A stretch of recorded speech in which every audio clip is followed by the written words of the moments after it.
اب یہ حدیث ہے عبداللہ ابن عمرو بن العاص سے رضی اللہ تعالی عنہ، ان کے قول کے مطابق حضور نے فرمایا لا یؤمن احدکم، تم میں سے کوئی شخص مومن نہیں ہو سکتا حتی یکون ہواہ تبعا لما جئت بہ، جب تک کہ اس کی خواہش نفس تابع نہ ہو جائے اس کے جو میں لے کر آیا ہوں۔ اب اس میں ایک پھر دلچسپی کی بات ہے، یہ لا یؤمن سے 3 حدیثیں بہت معروف اور مشہور ہیں۔ لا یؤمن احدکم حتی اکون احب الیہ من والدہ وولدہ والناس اجمعین، تم میں سے کوئی شخص مومن نہیں ہو سکتا جب تک کہ میں اسے محبوب تر نہ ہو جاؤں، اپنے باپ سے بھی، اپنے بیٹے سے بھی، اور تمام انسانوں سے۔ اور ایک اور حدیث میں آتا ہے لا یؤمن احدکم حتی یحب لاخیہ ما یحب لنفسہ، تم میں سے کوئی شخص مومن نہیں ہو سکتا جب تک کہ وہ اپنے بھائی کے لیے وہی بات پسند نہ کرے جو اپنے لیے کرتا ہے۔ یہ معاملہ جو ہے اس میں یہ کہ ایک تو خود غرضی سے بلند ہو کر، اور دوسری کہ اسی کے تحت در حقیقت دعوت و تبلیغ کا جذبہ یہی تو ہے۔ اللہ تعالیٰ نے حق مجھ پر روشن کر دیا تو میرا بھائی بھی اس سے محروم نہ رہے۔ دعوت و تبلیغ کا جذبہ یہ ہے، نصح و خیر خواہی کا جذبہ ہے کہ جو چیز میں نے اپنے لیے پسند کی ہے بھائی وہی اسی کا مشورہ میں تمہیں دے رہا ہوں۔ میں یہ نہیں کہہ رہا کہ خود میں تو کسی اور راستے پر چل رہا ہوں، تمہیں کسی اور راستے کی ہدایت کر رہا ہوں۔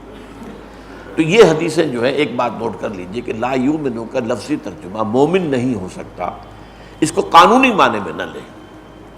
حدیث نمبر 3 پر ہم نے 5 جو ہیں جمعے لگائے تھے حدیث جبرائیل پر، کہ یہ قانونی ایمان، حقیقی ایمان، قانونی اسلام، حقیقی اسلام، ان کو 2 علیحدہ علیحدہ کیٹیگریز میں سمجھ لیجیے۔ لا یؤمن کا مطلب یہ نہیں ہے کہ وہ کافر ہو گیا، نہیں، یہاں ایسی حدیثوں میں ایمان سے مطلب ہے ایمان حقیقی۔ البتہ جو عام طور پر ترجمہ کر دیتے ہیں علماء، اس سے مجھے اختلاف ہے کہ ایمان کامل نہیں ہوتا جب تک کہ یہ نہ ہو۔ اب اس میں کیا ہوتا ہے کہ انسان سمجھ چلو بھائی ایمان کامل تو بہت اونچے درجے کی بات ہے، مجھے نیچے درجے کا ایمان صحیح، تو اس کے اندر جو وہ ارج پیدا ہونی چاہیے اور جو انسان کو ایک تشویش پیدا ہو جانی چاہیے، وہ جو فرمایا کہ واللہ لا یؤمن واللہ لا یؤمن واللہ لا یؤمن، خدا کی قسم وہ شخص مومن نہیں ہے، خدا کی قسم وہ شخص مومن نہیں ہے، خدا کی قسم وہ شخص مومن نہیں ہے۔ قیل من یا رسول اللہ، پوچھا کہ حضور کون؟ فرمایا الذی لا یامن جارہ بوائقہ، وہ شخص کہ جس کی ایذا رسانی سے اس کا پڑوسی امن میں نہیں ہے۔ اب کوئی گناہ کبیرہ بھی نہیں ہے، یہ ایک کج خلقی کہہ لیجئے، بد اخلاقی کہہ لیجئے، یہ جو انداز ہے اس کو بھی 3 دفعہ قسم کھا کر کہا، تو اس کا مطلب یہ نہیں کہ وہ کافر ہو گیا، اور لیکن یہ بھی کہنا وہ ایمان جو ہے وہ کامل نہیں ہے، پھر کامل نہیں ہے تو پھر سارا ظہور ہی ختم ہو گیا۔ پھر حدیث کے اندر جو بھی تشویق و ترغیب کا پہلو ہے وہ ظہور ختم ہو گیا۔ لہذا اس کا ترجمہ یہ ہوگا حقیقتاً مومن نہیں ہے وہ شخص، قانوناً مومن ہونا، مسلمان ہونا اور ہے، وہ اقرار باللسان پر ہے، آپ کہتے ہیں اشہد ان لا الہ الا اللہ واشہد ان محمد رسول اللہ، اور دین کی کسی بنیادی بات کا آپ انکار نہیں کرتے تو آپ مسلمان ہیں، ختم۔ آپ فاسق ہیں، فاجر ہیں، جو بھی ہیں، مسلمان ہیں۔ چوری کریں گے ہاتھ کٹ جائے گا، مسلمان تو رہیں گے۔ زنا کریں گے شادی شدہ ہونے کی حالت میں رجم کر دیے جائیں گے، مسلمان تو رہیں گے، نماز جنازہ تو پڑھی جائے گی۔ تو ایک ہے اسلام یا قانونی ایمان، ایک ہے حقیقی ایمان اور حقیقی ایمان اور حقیقی اسلام، تو ان دونوں میں فرق و تفاوت نہ کرنے سے بہت بڑے مغالطے پیدا ہو جائیں۔ تو لا یؤمن احدکم حتی یکون ہواہ تبعا لما جئت بہ۔ اب یہاں پر ہوا سے مراد کیا ہے؟ عام طور پر پھر ہوائے نفس کا اضافہ عام طور پر کرتے، خواہش نفس۔ اب اس کو یوں سمجھیے کہ یہ اس کے 2 درجے ہیں۔ ایک تو خواہش نفس وہ ہے کہ جبلی طور پر انسان کے تقاضے ہیں، یہ بھی تو خواہش نفس ہی ہے۔ یہ اڈ یا لیبیڈو جس کو کہتے ہیں جدید سائیکالوجی میں، یہ فرائیڈ کے اصطلاحات ہیں، اڈ یا لیبیڈو، یعنی جبلی طور پر انسان بھوک لگتی ہے کھاتا ہے، اگر اس کے سیکشول ارج ہے تو ٹھیک ہے شادی کرتا ہے یا پھر گناہ میں مبتلا ہوتا ہے۔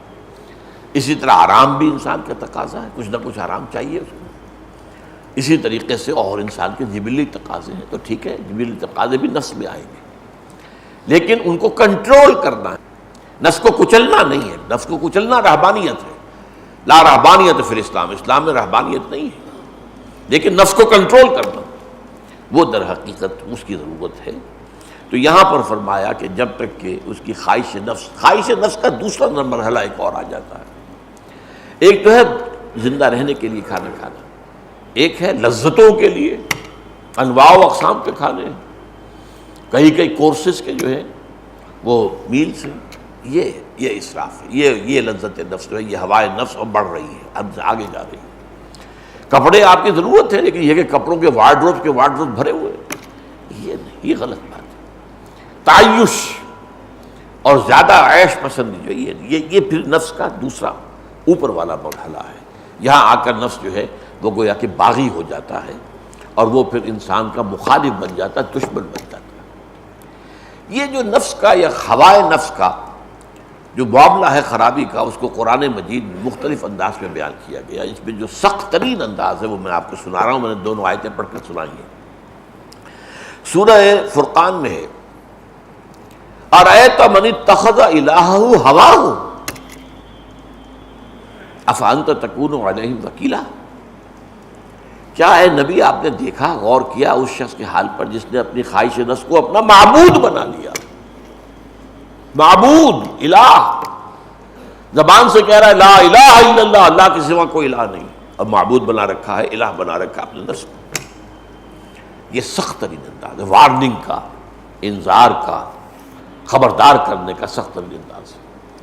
اگر تم خواہش نفس کے غلام ہو گئے، جو خواہش نفس سے پورا کر رہے ہو، یہ دیکھے بغیر کہ حلال ہے یا حرام، تو گویا کہ نفس تمہارا معبود ہے. تم کہنے کو کہہ رہے ہو کہ آپ اللہ کو معبود مانتے ہیں، آپ در حقیقت تو آپ اپنے نفس کے غلام ہیں، نفس کے پجاری، خواہش نفس کی پوجا کرنے والے.